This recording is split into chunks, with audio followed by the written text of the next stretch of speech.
Ao retornar ao Palácio do Alvorada esta tarde, o presidente Jair Bolsonaro parou para conversar com cidadãos e reconheceu uma repórter do jornal O Estado de São Paulo. Bolsonaro disse que não responderia a perguntas e afirmou: "Lamento termos uma imprensa tão parcial como temos aqui no Brasil." A repórter perguntou se ele não comentaria a eleição americana e Bolsonaro disse: "Nada, zero. Estou muito feliz não falando com a imprensa há 2 meses. Não adianta, é só fofoca, intriga, só maldade o tempo todo. Parece que não tem uma coisa boa." O presidente lembrou uma série de medidas tomadas pelo governo no combate à pandemia e afirmou: "Você vê o que nós fizemos para evitar o caos. Não aparece nada, só fofoca. E me culpam pelo desemprego ainda." Bolsonaro relatou diversos exemplos em que foi atacado pela imprensa e comentou com os cidadãos: "Ela está gravando, vamos ver o carnaval que vai ser no estado de São Paulo amanhã." A um cidadão que perguntou se ele estava acompanhando a apuração dos votos nos Estados Unidos, Bolsonaro respondeu: "Todo mundo está." Boa tarde a todos. Presidente Jair Bolsonaro, primeira-dama Michele Bolsonaro, meus amigos ministros, Pedro, Roberto, meus amigos também e amigos presentes. O Brasil é o quarto maior mercado digital do mundo. O presidente foi um fenômeno eleitoral na terceira maior democracia digital do mundo. E essa equipe, eu agradeço a confiança do presidente em mim,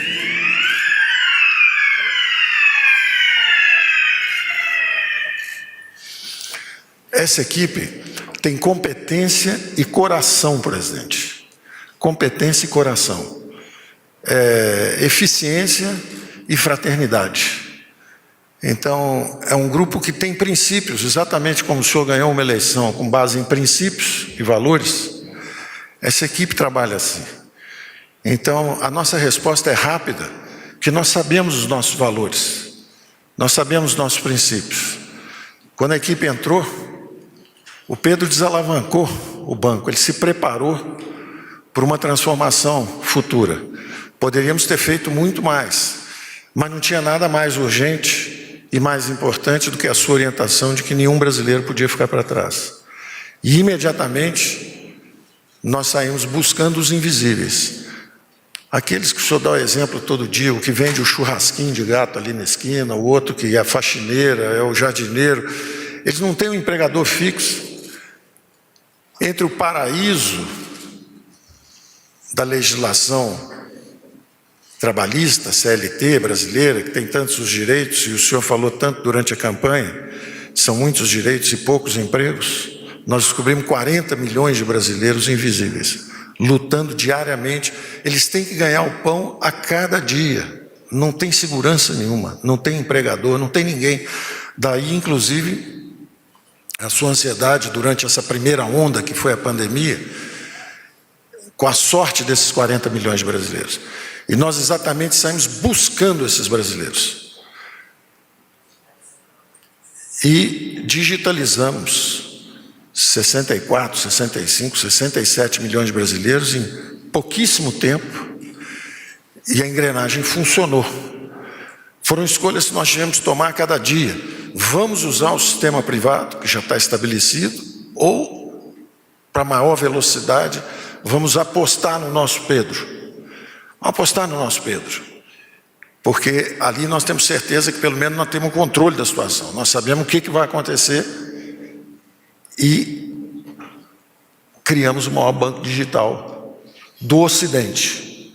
Talvez a Índia, que digitalizou 300 milhões de pessoas, porque tem uma população de 1,5 bilhão, e a China, que está do lado de lá. Mas nós criamos, em poucos meses, graças a essa competência do Pedro, a dedicação, o coração. Ele sabia desde o início, nós sabíamos que nós íamos desalavancar os bancos públicos, democratizando o crédito. Nós sabíamos que em vez de dar 1 bilhão para um campeão nacional, que depois financia a campanha política, nós podíamos desalavancar e com menos recursos nós atingiríamos milhões de brasileiros que antes consideravam o crédito inacessível. Então, esses nossos princípios, essa que o Pedro chama do banco da matemática, ou seja, a eficiência, a seriedade, a competência, a meritocracia de um lado, mas do outro lado a inclusão social, quer dizer, nós temos que justamente governar, como o presidente sempre disse, para os milhões de brasileiros que não têm esses benefícios, esses privilégios, esses favores. Essa é a nossa linha mestra. Nós fomos atrás dos privilégios na Previdência, nós vamos atrás dos privilégios no crédito, nós queremos democratizar o crédito brasileiro. E desde um primeiro momento, presidente, com essa noção de que nós perdemos a primeira revolução industrial, mas nós não podemos perder a revolução digital. O senhor foi eleito na terceira maior democracia, na segunda maior democracia do Ocidente, digital, e nós criamos desde o início do governo a Secretaria de Gestão, Desburocratização, tirar o governo do cangote do povo brasileiro, e digitalização. Está lá na secretaria. Então, o Pedro, um extraordinário gestor, jovem, eficiente, competente, coração enorme, Brasil afora digitalizando, e permitiu esse programa de assistência social, um programa federal de assistência social, que através da Caixa foi tangibilizado. E nós ajudamos os 26 milhões de brasileiros que estavam no programa de assistência social, que era o Bolsa Família, mais os 38 milhões de invisíveis, que então foram 64 milhões de brasileiros atingidos pela pandemia e que nós podemos ajudar. E os resultados, presidente, estão começando a aparecer. A economia brasileira é uma das que está voltando mais rapidamente. Criamos 100 mil empregos em julho, 200 mil empregos em agosto, 300 mil empregos em setembro, de forma que no ano nós perdemos menos empregos do que foram perdidos em 2015 e perdemos menos empregos que foram perdidos em 2016, quando não houve essa tragédia.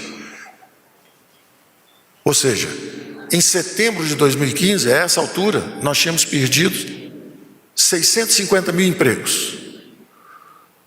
Pois bem, a essa altura, nós perdemos 550 mil, 100 mil a menos, no meio da maior pandemia da história moderna.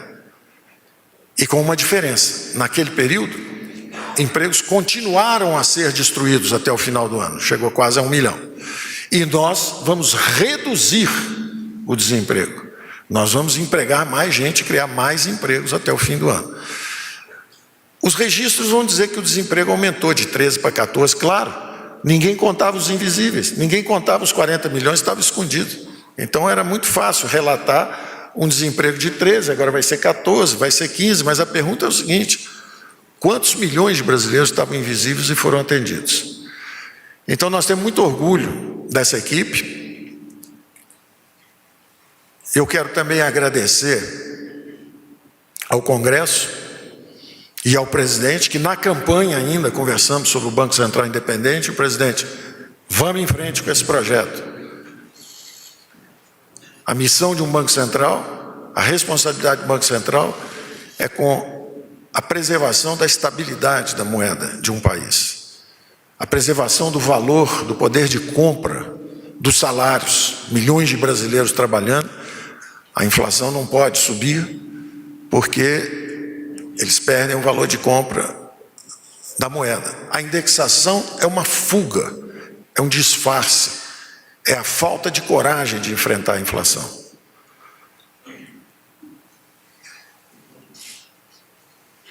A moeda, a preservação do valor de compra da moeda, como obrigação primordial de um Banco Central, significa justamente a garantia do poder de compra dos salários, das aposentadorias dos brasileiros.